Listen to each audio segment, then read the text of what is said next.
The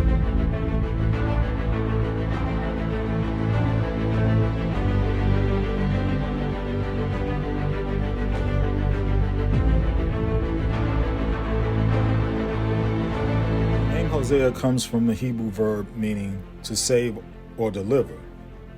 Hosea's message is an offer of salvation and deliverance to those in Israel and Judah who would receive it. Unfortunately, that message fell on deaf ears in Hosea's day. When God called Hosea, he not only gave him a message, he also called him to be a message. He said, "Go and marry a woman of promiscuity and have children." This, of course, was definitely not your typical calling to prophetic ministry. Given the Lord's stance towards sexual immorality, adultery, and prostitution, this is a shocking command, but there was a serious reason for God's directive. The land is committing blatant acts of promiscuity by abandoning the Lord, and the people needed to see things from God's perspective. Frequently in the Old Testament, adultery and prostitution are used as metaphors for Israel's idolatry. The Lord was Israel's husband, and they were his bride. For Israel to worship false gods and bow to worthless idols then was to commit sexual immorality against their husband who had saved them. God called Hosea to be a living example to the people of their spiritual adultery. So, because God's bride was unfaithful, Hosea was to take an unfaithful bride for himself. He went and married Gomer, and she conceived and bore him a son. Don't overlook Hosea's response of full obedience.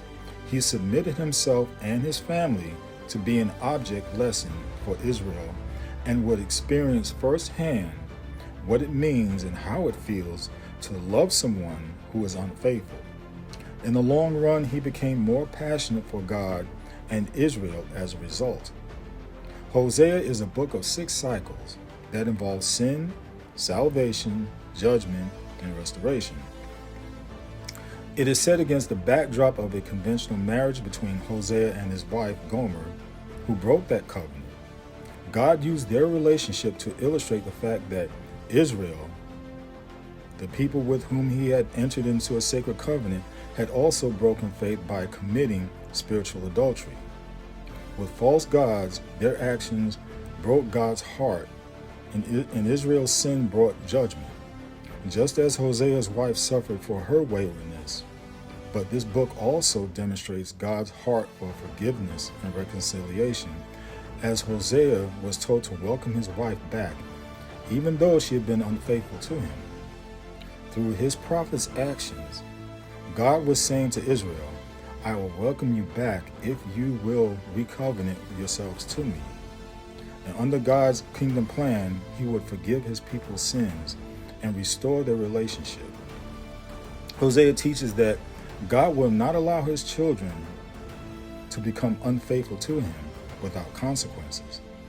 Just as a husband and wife expect faithfulness of one another in marriage, God expects the full-time commitment of his people. Enough said.